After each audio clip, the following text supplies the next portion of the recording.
Greetings of peace. Hello to everyone, and thank you for tuning in. My name is Meelu Wadhwani, and I've been studying the Raj Yoga meditation with the BKs when I was living in West Africa, Lagos. And then I moved to London, where I trained further into meditation and mindfulness. Currently, I'm based in Dubai in UAE. The topic today being the eternal optimist. When I look at the world around me today, there's one word that comes to my mind, and that word is uncertain. Uncertain about I'll get my job or my job will be there for me. Uncertain about how long the vaccine will take, will be discovered before it comes into the market. Uncertain if my family and I are going to be safe. And there are so many different kinds of uncertainty. Uncertain about how long this whole thing will last. So being an eternal optimist seems like a tall order. Have you met anyone who is 24/7, 365 days of the year, completely optimist? I doubt that. But I rephrase the question. Have you met someone or some people who every time that they have been down and under because of the pressures of life or whatever, somehow dust themselves off, pick themselves up, and continue to lead an optimistic way of life? Well, I wouldn't be surprised, because you could be easily one of them. Out there in the world, there are many types of personalities, not just optimist or a pessimist. Today, I'd like to highlight about 3 different types of personalities. One is the embodiment of excuses. This is a personality, maybe you know some, that whenever you give them a task to do and you ask them why they didn't complete them, they will have an amazing amount of excuses ready up their sleeves. Whatever it may be, they sound so realistic to themselves, but an excuse is an excuse, and there's no excuse for that. Embodiment of problems. This is a kind of personality that makes a mountain out of a molehill. They can't find parking, and it's a very big deal. They have a flu, and it feels it's pneumonia. So for this type of personality, the moment they come in front of you, you know, oh my goodness, here comes a problem. Do you know of such people? The third type of personality is an embodiment of solution. Now, these type of personalities somehow have an ability to zoom in on a solution. No matter how chaotic a situation may be, they have this ability to find a solution on the spot. And that's why these type of personalities, when they come into your life, you'd probably, or walk into a room, you probably say that, wow, now we're going to be okay. They are going to solve it for us. So these type of personalities who are embodiment of solution, they were not born like that. They trained themselves that whenever problems come into life, move forward and find a solution. It's almost like when you have a burst pipe. To the embodiment of solution, it's a very, very big deal. But for the embodiment of problem, it's a very big deal. But embodiment of solution, they zoom in straight and said, where are the mains? Find the mains and we'll solve the problem. And then they will divulge into the expansion of it. What's the damage? Who could have caused it? What exactly happened? So which one are you? Those who are the embodiment of solution have leadership qualities. And what happens is that they learn in baby steps on how to train themselves to quickly find a solution. Not able to find parking, let's walk a little bit, let's park somewhere else. And now they recover very quickly from criticism, and they do not suffer so much from rejection, or they quickly stand up and find their own way. And so it is an important aspect to train ourselves to be an embodiment of solution. I'd like you to visualize a traffic jam. If you've been stuck there a number of times, you will see So one set of people completely frustrated with half their body out of the car, looking to find out how long this will take. And yet on the other side, you see people and families singing away, chatting away, completely unaffected by the traffic jam. They're perfectly happy. Let's take you to the airport. There's an announcement that there's a delay indefinitely of the flights. You'll see pockets of people bickering. I told you we should not have flown on a Wednesday. We should not have taken 9:30 a.m. flight. And yet, on the other side, you see people who are totally in love, locked in their gaze, completely unaffected by time and wouldn't mind how long the delay will take place. So, one event, different experiences. Why? What creates the difference in such experiences? The difference in the reactions of people, even though the event is just one, is a simple formula. Thoughts plus feelings is equal to experience. This formula looks very simple, but is quite deep and diverse. In a single day, we have thousands of thoughts and thousands of feelings. Thoughts and feelings are like waves of the ocean. It's continuous and it doesn't stop. And whatever thoughts and feelings we have, we create an experience for ourselves out of it. If you have a negative thought, you can't have a positive experience. And if you have a positive thought, you cannot have a negative experience. This is an amazing aspect, the truth of this formula. Different type of thoughts, positive thoughts, negative thoughts, waste thoughts, thoughts. It's as if the event had already passed, but you're in the present thinking so much about it. Ordinary thoughts, daily thoughts, routine thoughts. And that you have spiritual thoughts, thoughts that allows you to divulge deeper into your faith. Feelings, there are three different types of feelings. Good feeling, bad feeling, and yes, ill feeling. Ill feeling is self-explanatory.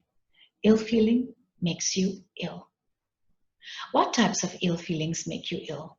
We'll divulge that deeper at the later point. But feelings of resentment, feelings of unhappiness, feelings of rejection, yes, they do affect the body and make you ill. We did a small experiment during one of our sessions on positive thinking. We asked a group of people to keep 20 minutes on their own.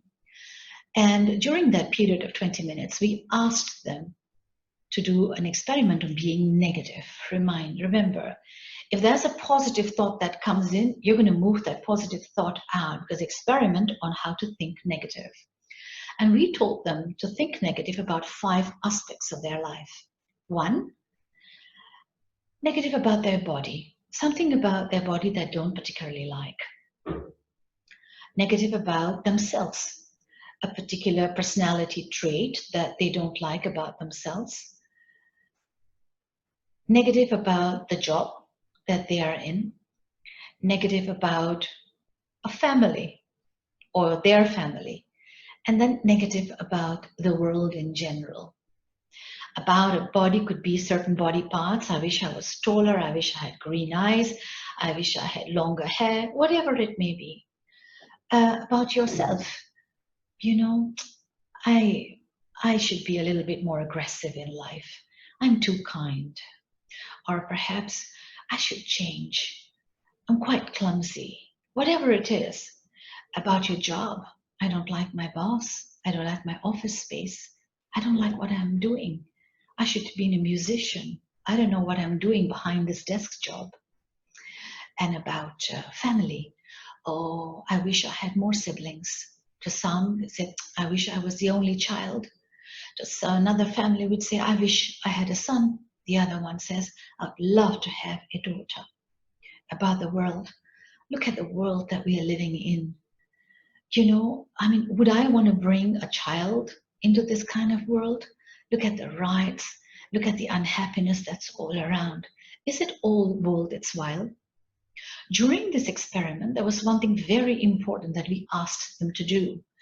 that in that 20 minutes, they were not allowed to refer to any book, not allowed to talk on any mobile phone, read any kind of material, or get in contact with any kind of person or people. After a period of 20 minutes, what do you think was their experience? Thinking, feeling negative about all these 5 aspects in their lives. Of course, negative. My question is, who came and made them negative? No one. It was your thoughts and feelings that generated all these negative experiences about your life. Today, if you reverse that experience and you ask them to do the same exercise without meeting anyone, without reading anything, without having any contact whatsoever, but by themselves, and you ask them to become positive about their body. Well, tall or short, gray hair or black hair, different colored eyes, whatever it is, I am healthy and I am happy. I am healthy and I am happy. About themselves. You know, I love this thing about me. I'm pretty good in maths. Or I have a great cookery skill. I have this ability of being an amazing time manager. About the family that you live in, there are many people out there who've lost their families. Whatever my family is, I have someone to go to. I have someone where I belong. About your job, whatever my desk, whatever is the condition of my building, whatever is the location of my work, I have a job and I'm grateful for that.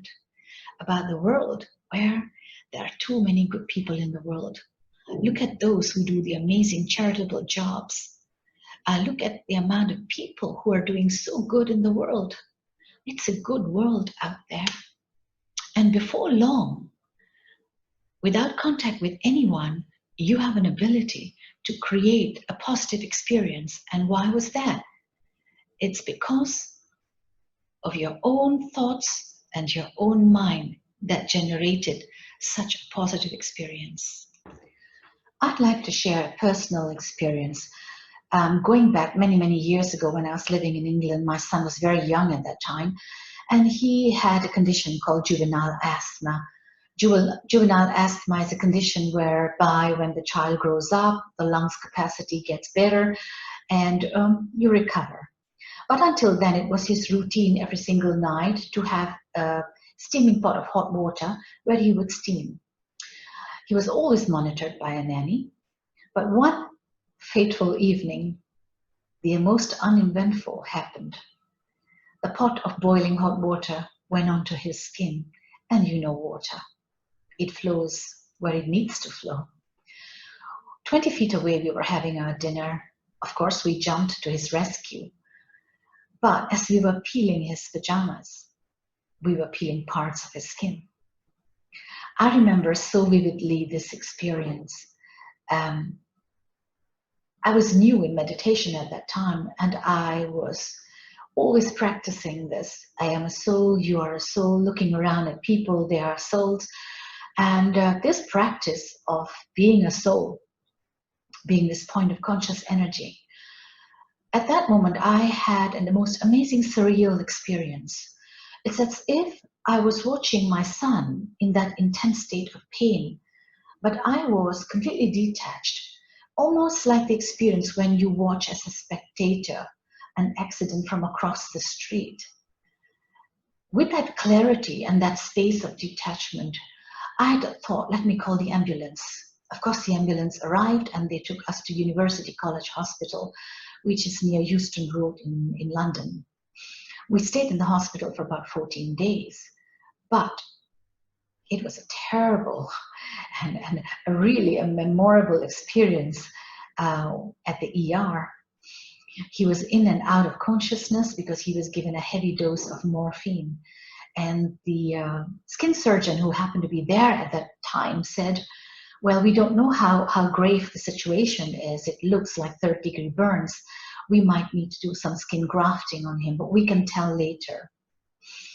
So during that time, this little boy held my hand because we are a family that learned meditation. He tells me, "Mom, is it my karma? Is it my bad karma?" And I said, "No, no, no, no. Don't think of yourself in that way at all. You're going to be fine. Everything's going to be okay." We were wheeled into the room, and streams of visitors started coming in. Watching his burns, everybody had this amazing facial expression. This is going to take a long time. This is very, very serious. It's quite intensive. Because his palm, completely, the skin shriveled like prunes, and he was covered with this plastic, like the plastic that people use when they dye hair, so that the new skin, or the skin that's completely pink, wouldn't be infected. His chest had about 35 centimeters of burnt and covered in some kind of gel with a gauze. And then his leg was up with a soft bandage right up to his toe. So he was not a pretty sight, and he was in pain. He was in pain. I decided that I no longer want to invite or allow people with negative attitude to talk so openly in front of my son, and I could clearly see that he was visibly affected by their opinion. A few days later, a beautiful nurse came in and said,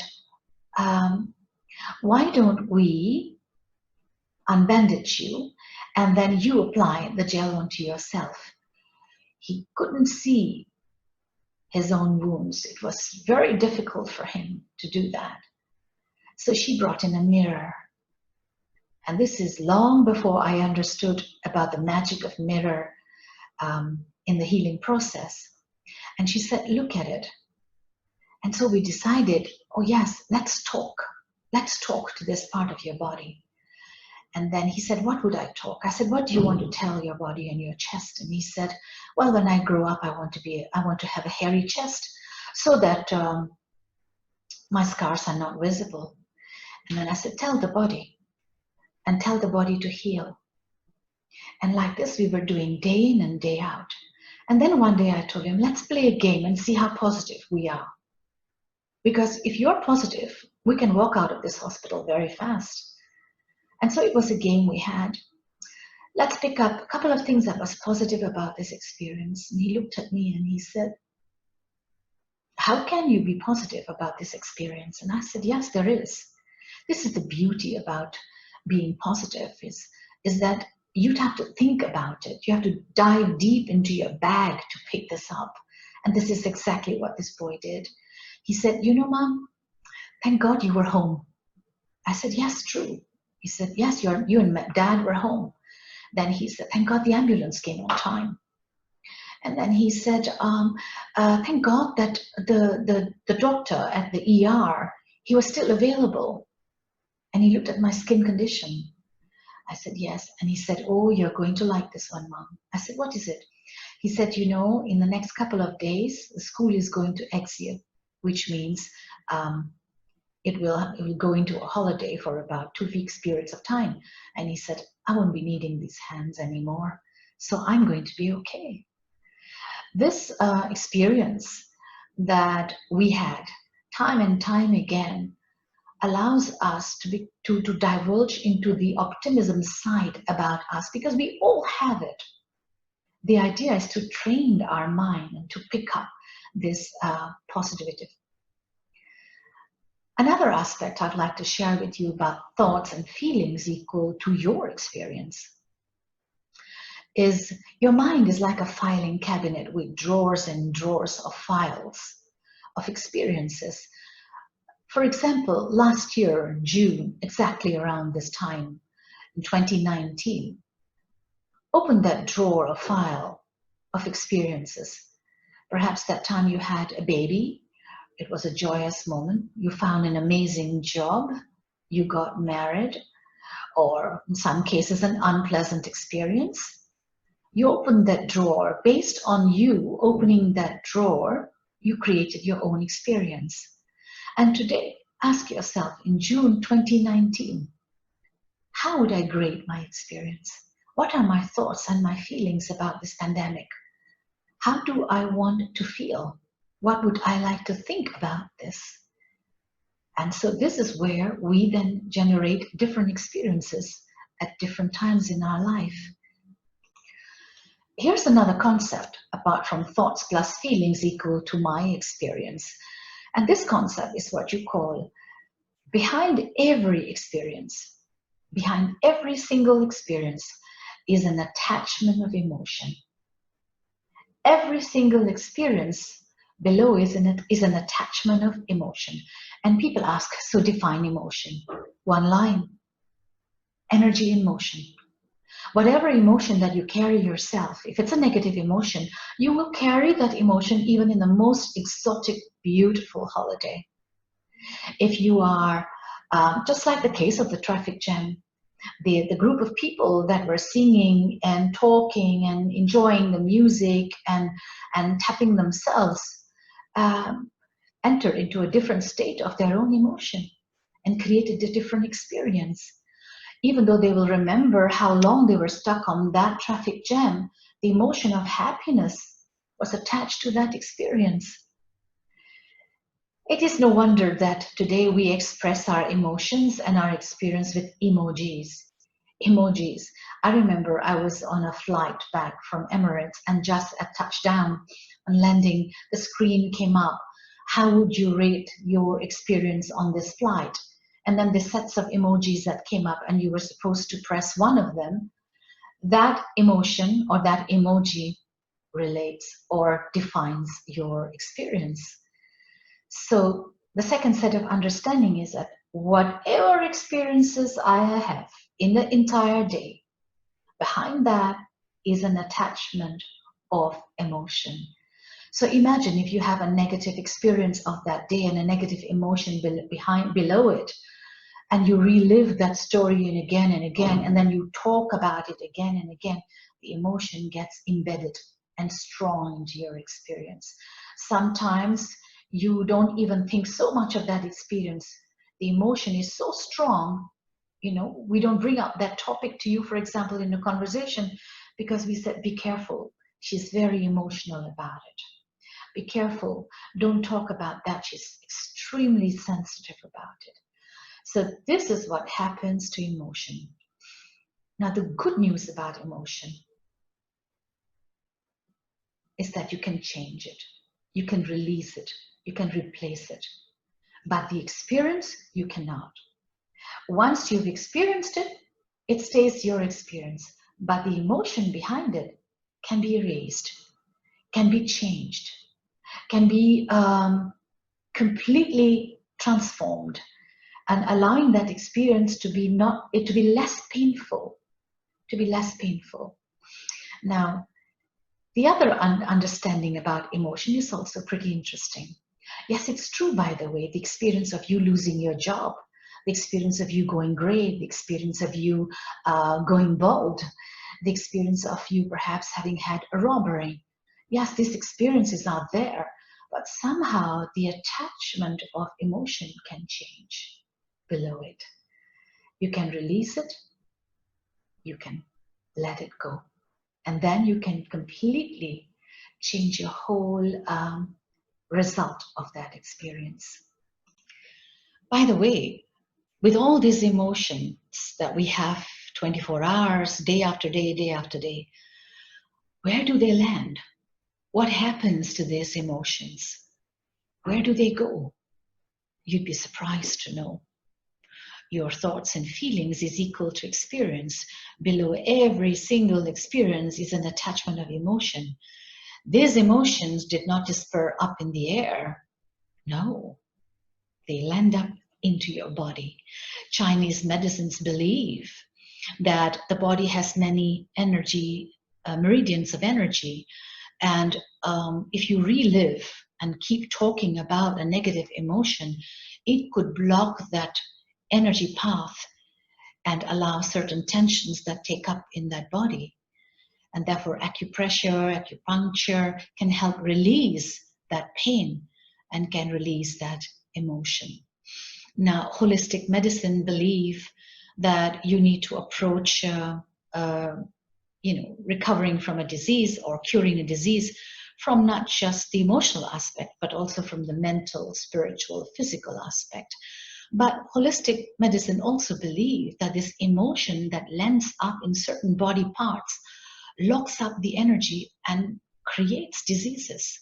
There's a special chart of pain related to emotions. For example, you know, if you have financial worries, for example, the attachment of pain or the pain that lands up that blocks your energy is the digestion. If you have a negative aspect of thinking and constantly worry, it could result in a migraine. If you have a lot of responsibilities in your life, family, work, could land up a pain in the shoulders. There's a special chart that one can Google to see the aspect of emotion and where it lands up in the body.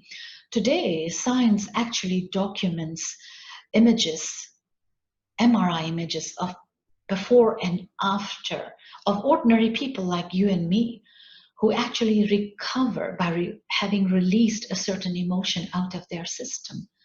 Many of them do it through the path of meditation, which we will discuss later.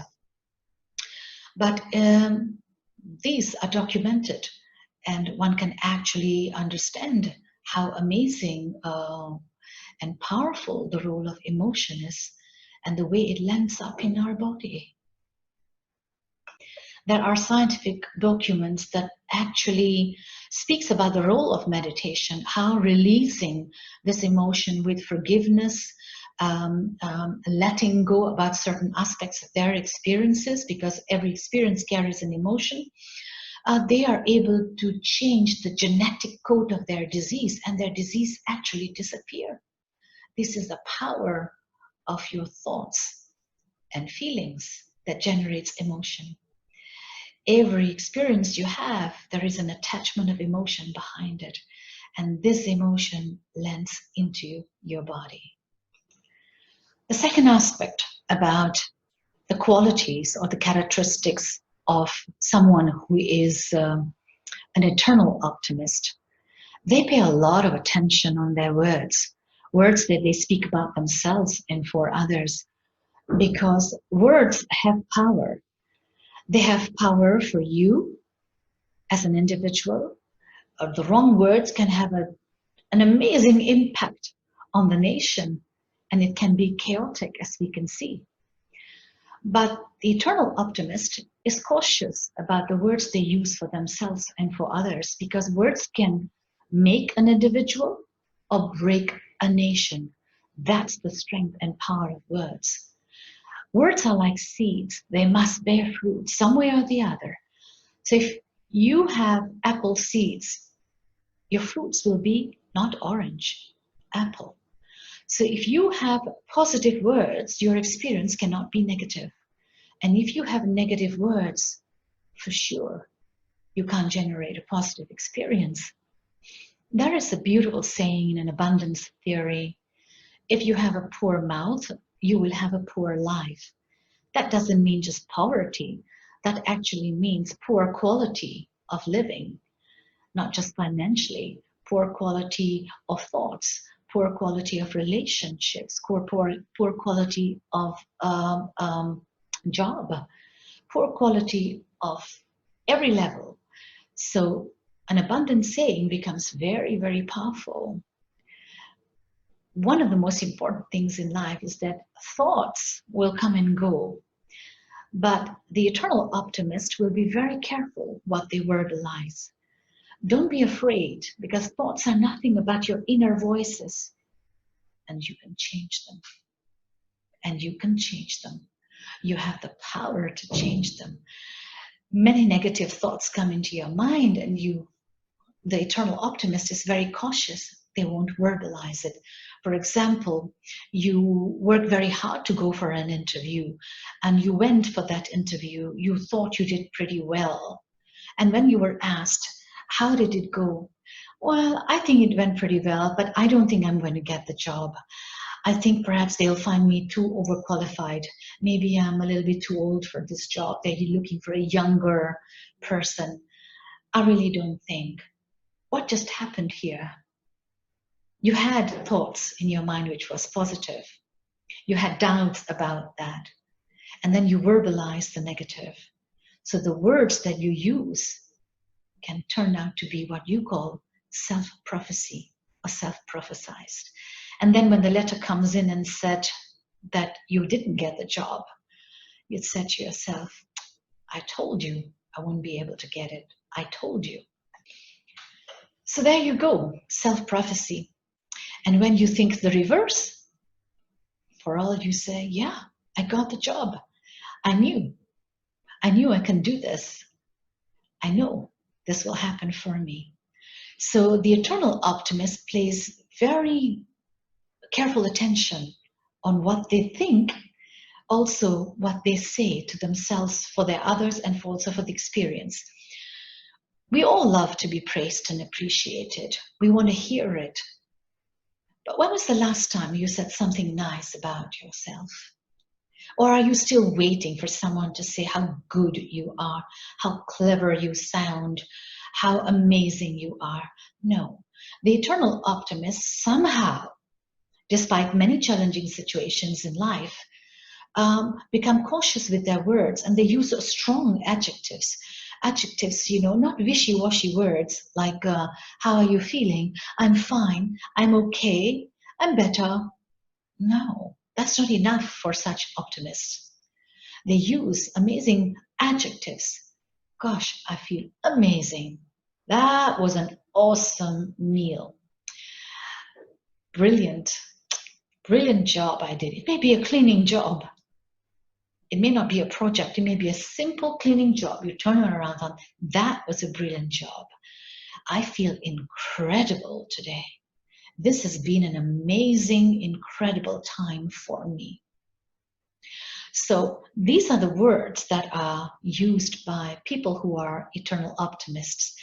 The other aspects that eternal optimists actually pay attention to is when they have an experience, they accentuate the positive and they minimize the negative side of that experience. For example, they go for a movie.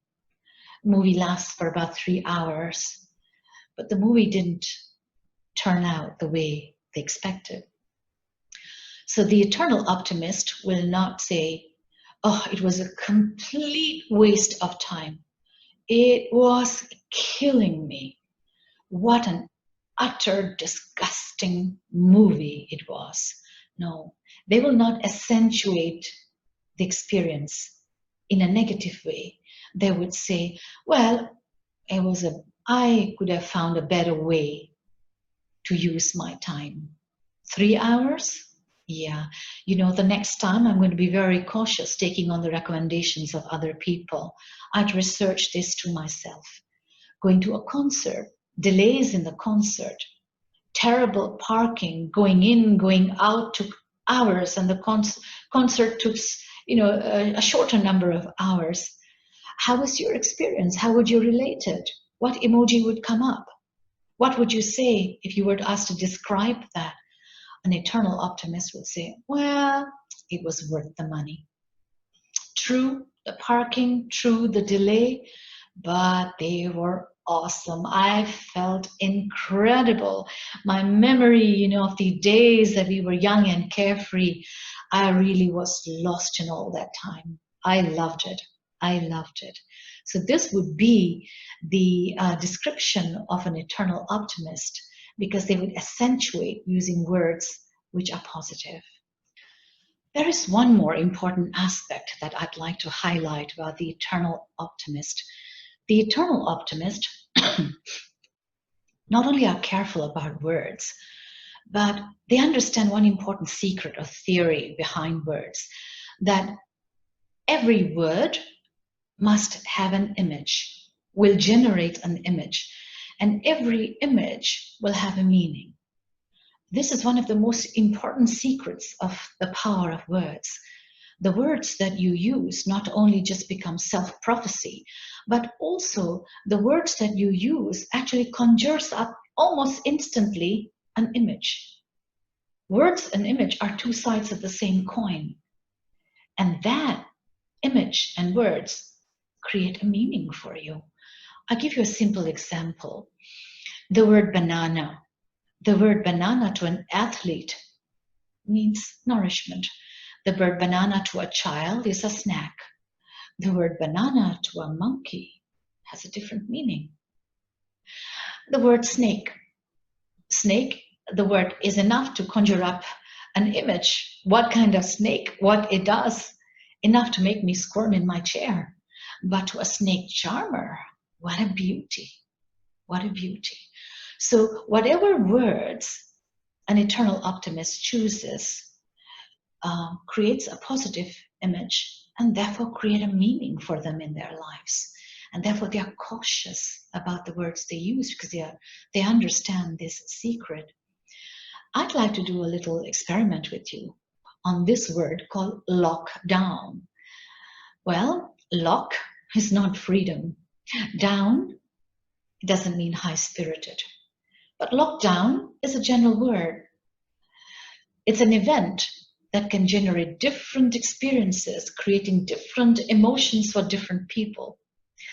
The words that you're going to use for that experience of a lockdown will create a lot of magic in your life or create a lot of less magic in your life. Shall we experiment? For some, the word lockdown actually could be trapped, a prison, a hell, but to others it could be opportunities, hobby, rejuvenating themselves, getting themselves into an exercise mode, whatever it may be. What does the word lockdown mean for you? If you were to use all these ideas of the power of words, the magic of the power of words, accentuating the positive rather than the negative, I want you to take under 30 seconds or so. Choose a positive word consciously on this event of lockdown. See what image comes up in front of you and find a meaning to that image. And then relate your experience that you want to have. Let's begin.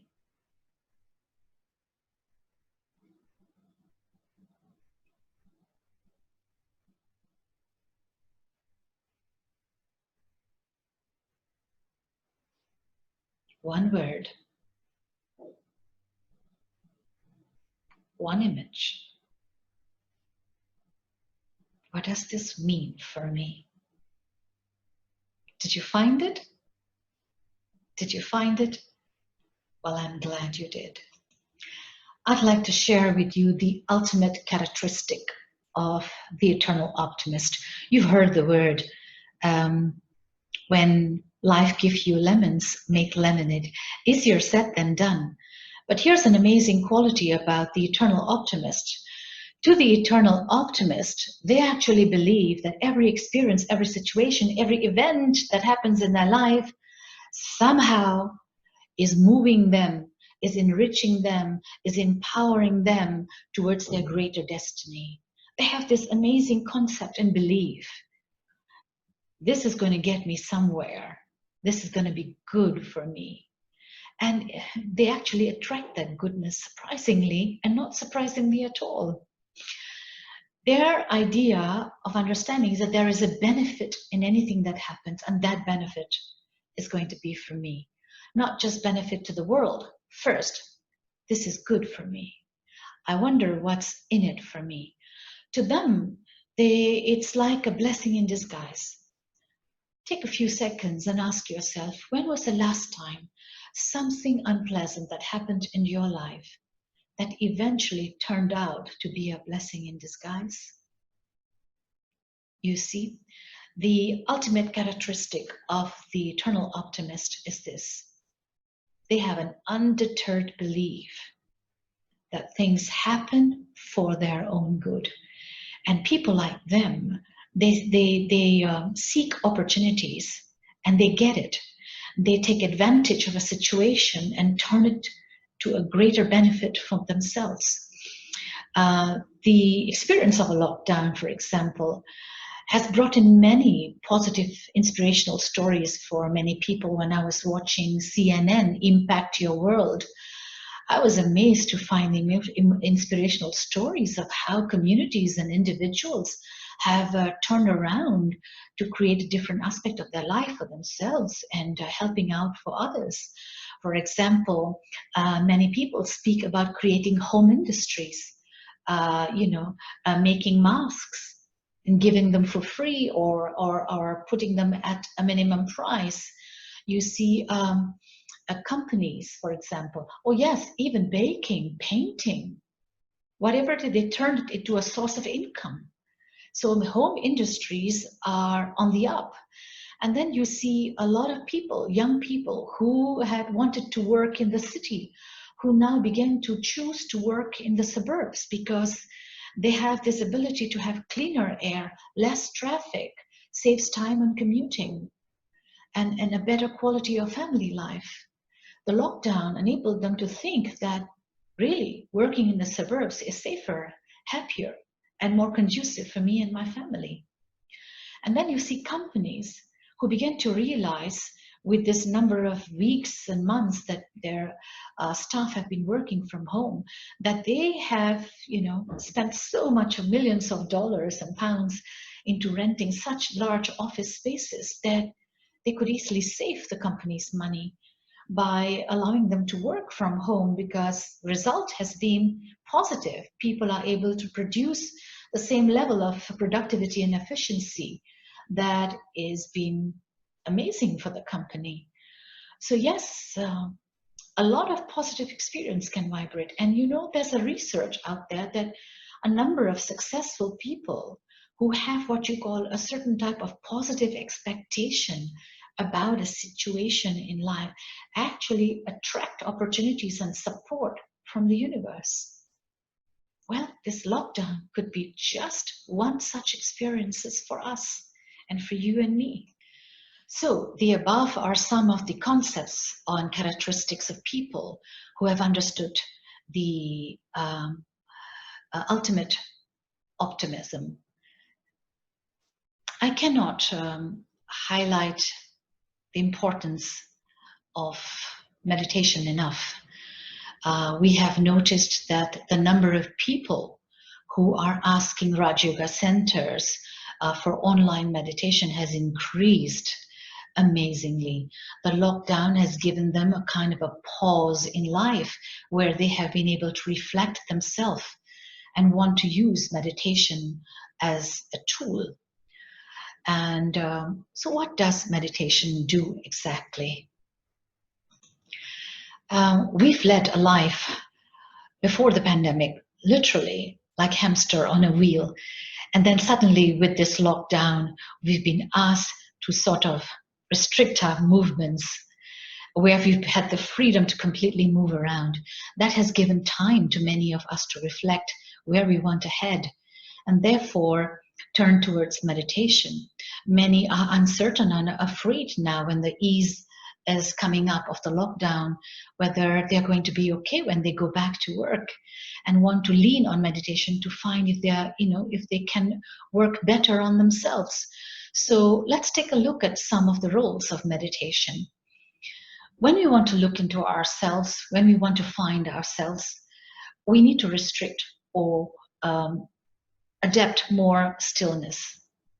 Let me give you an example. When you have a running bathtub and you try to see your own reflection, are you able to see yourself? No. But the moment the bathtub is filled and the tap is closed and the water is still, you're able to see your own reflection.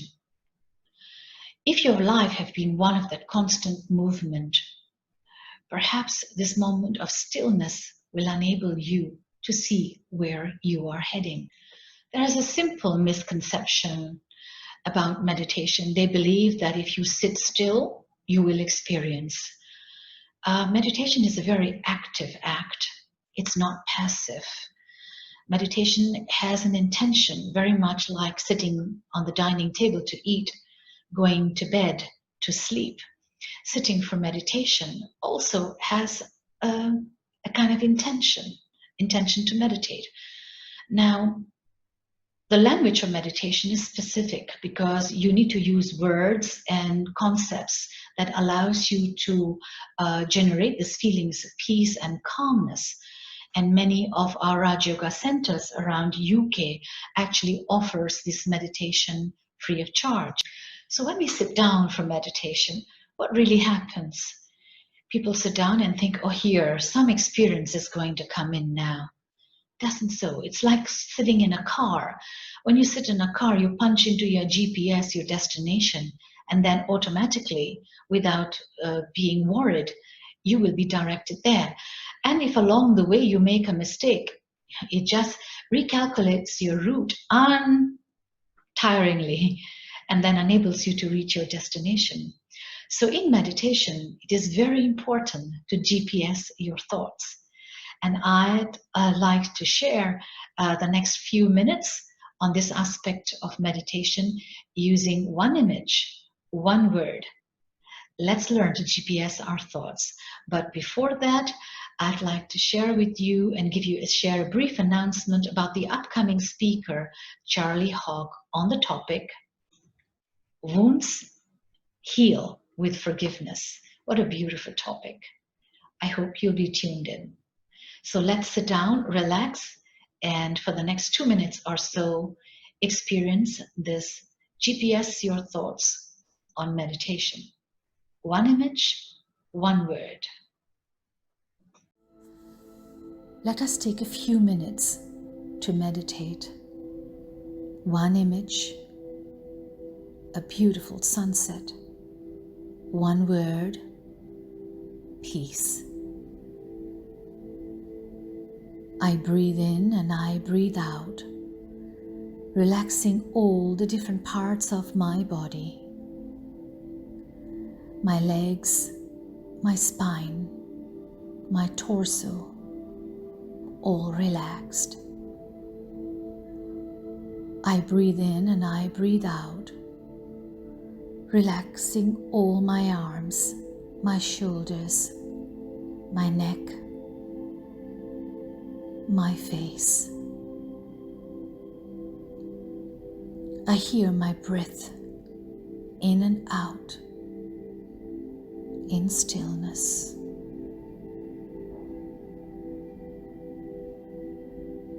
I use the power of my mind to visualize myself watching the sunset on the beach.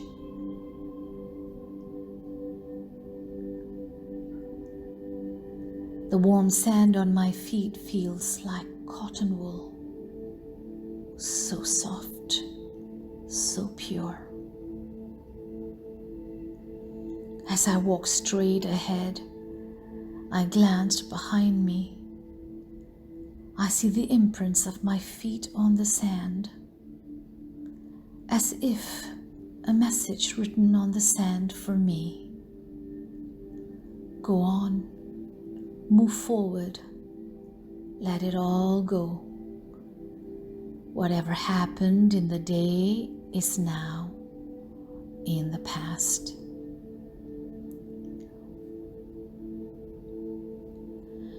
I sit beneath the palm tree, my spine against the bark of the tree. I hear the rustling of the leaves as if music to my ears. The colors of the sky in front of me is like a glorious canvas of a painter. The pinks and blues, orange and reds. I feel stunned at the beauty of nature about to rest.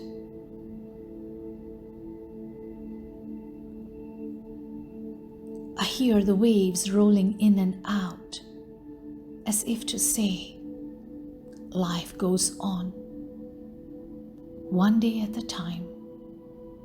But now it is your moment of stillness, of rest, of recuperation and reflection. I choose to reflect on the word peace. P-E-A-C-E.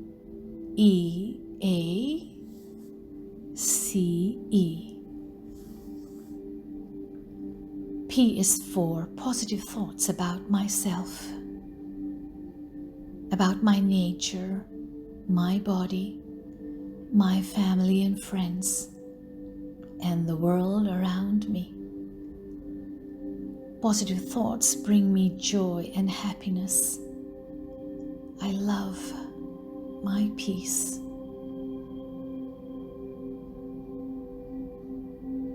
E is for energy. The more positive thoughts I have about my life, the more energy and enthusiasm I feel. I choose the emotions of letting go and forgiveness towards myself.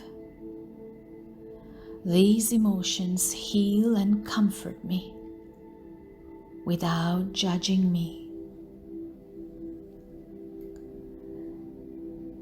A is for acceptance.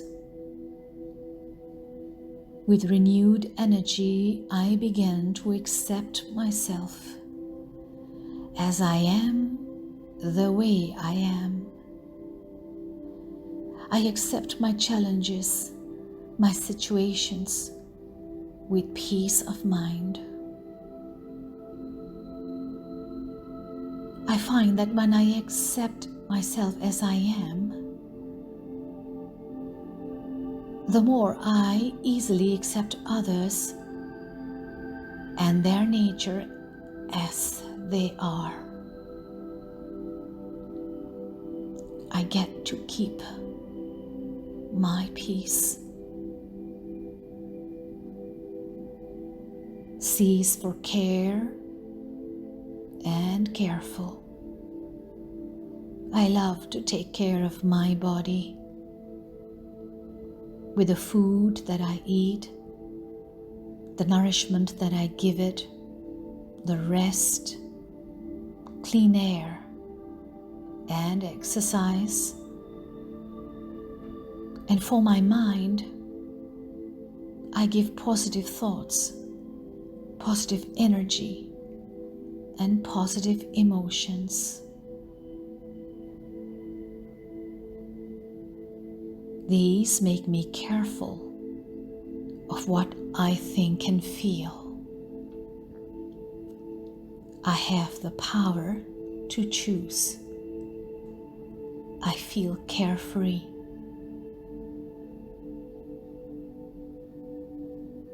E is for an eternal energy. I am an eternal energy, a soul. I am an energy of peace, a living being, a peaceful soul. I am emotionally stable and healthy, with an incredible immunity within me. I am powerful, loveful energy. I absorb this peace for just a few more moments of stillness.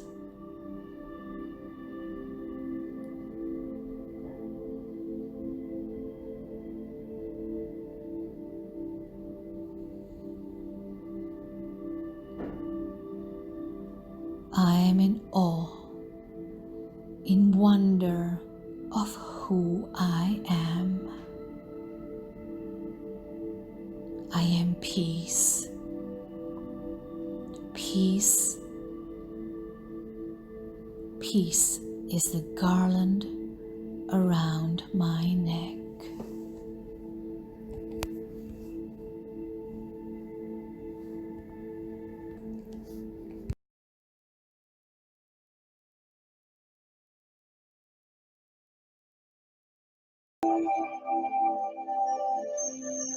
Allowing yourself to be peaceful.